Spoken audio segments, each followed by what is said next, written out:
how's it going? Hope you're having a shit one. As a photographer, or creative person in general, it's very normal to feel uninspired. I think, especially with how things are today on social media, we as creatives are very hard on ourselves in terms of how much content we need to push out, what type of content we need to push out, who's it going to, all that sort of shit.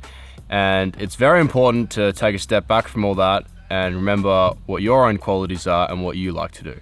And I only say that because recently I have felt like I'm not liking what I'm shooting. Specifically in the car sort of side of photography. Because I like photographing all types of different things, but I really love photographing cars.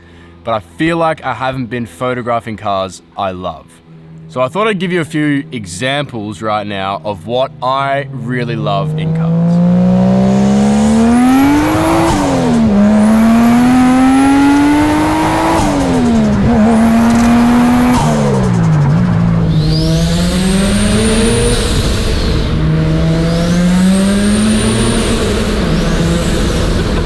I fucking love old, shitty, rusty, whatever, 90s Japanese cars. Not necessarily 90s, just like JDM shit I love. There's something special about an older car that I love to shoot.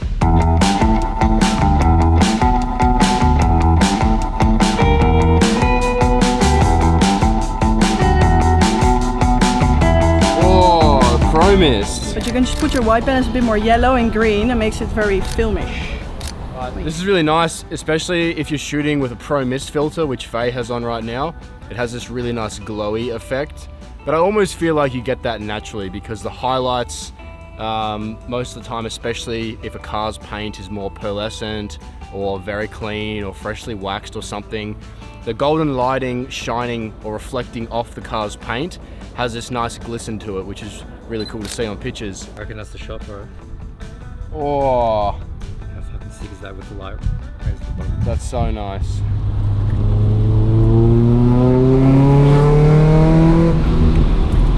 Alright, here we are, location number 2. Nice reflection behind us, and also a really cool industrial area here as well. So, should be able to take some nice moody pictures here. Got the 35 f1.2 from Sigma. Sort of need to get a bit wider for my shot, and want to get those buildings in the top of my frame as well.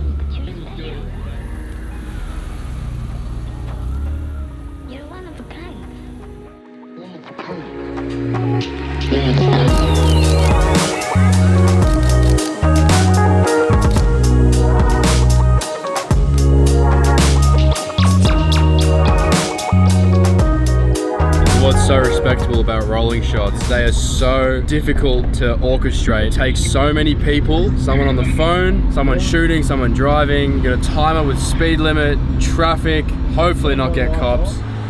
Yo, what shutter, Mike? I've never done this before. Try 140.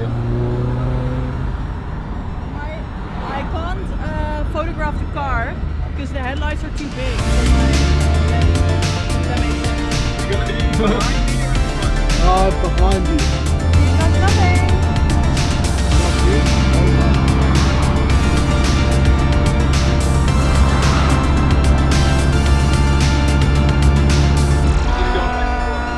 Artist surroundings are supposed to be a bit more like motion blur, right? What was that, 120th? Yeah, and then I switched to 130th. But then it was like this. How do you keep the camera steady? Or is it just literally a lucky shot? Is it working out for you guys? I think I'm gonna use my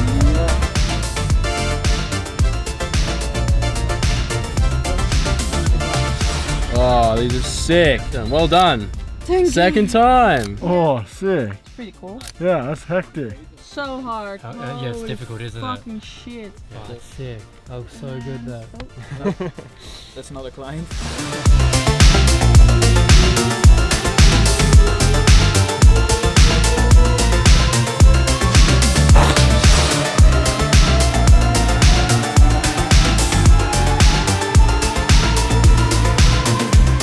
That shoot was awesome. I even though I took a bit more of a back seat and I wasn't really directing the shoot, I was more just sort of floating around, shooting behind the scenes.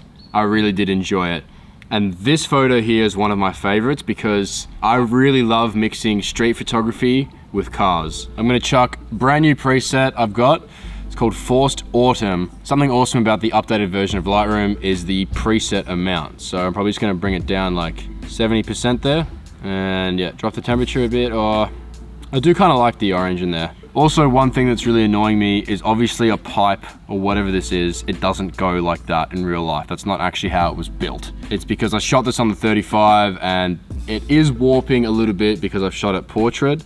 So we're gonna come in here and enable profile correction. Yep, I'm gonna click constraint crop on our image transformation. That's what constraint crop does, is that when I release, it's just going to figure out a new crop automatically for my image. It's not perfect, but it definitely makes my image a lot more straight. Next thing about new updated Lightroom that I'm really loving at the moment is if I press K or come into my masking, I can create a new mask and just select my subject. It's gonna detect my subject.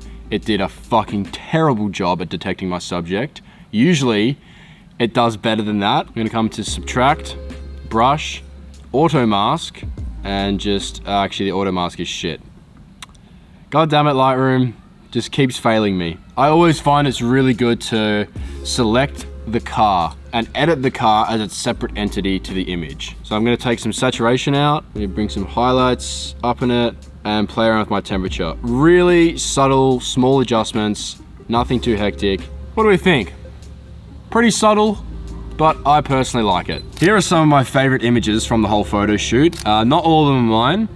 Lamont, Faye, and Liam also took some photos, so I will leave their respective Instagrams up here for you to go check out. I've got all the V3 presets here. They're pretty much all ready to go. We're just building the website at the moment. So V3 preset pack should be out within the next 3 weeks or less. So I just thought I'd let you know that as well. If you are looking for Lightroom presets, I do sell other ones, so you can go check those out on streamline.store. But we are also moving that store to a Shopify store as well. So I don't know how much longer that website is gonna be up selling those presets. So if you haven't bought my V1 or V2 presets, I've got a discount code here if you wanna get them, because I don't know how much longer we're gonna be selling those for. Anyway, that's the end of the video. If you did like it, leave a like down below. Help me out by hitting subscribe. With that all said and done, I got something in my eye. Have a shit one. And I will see you in the next one.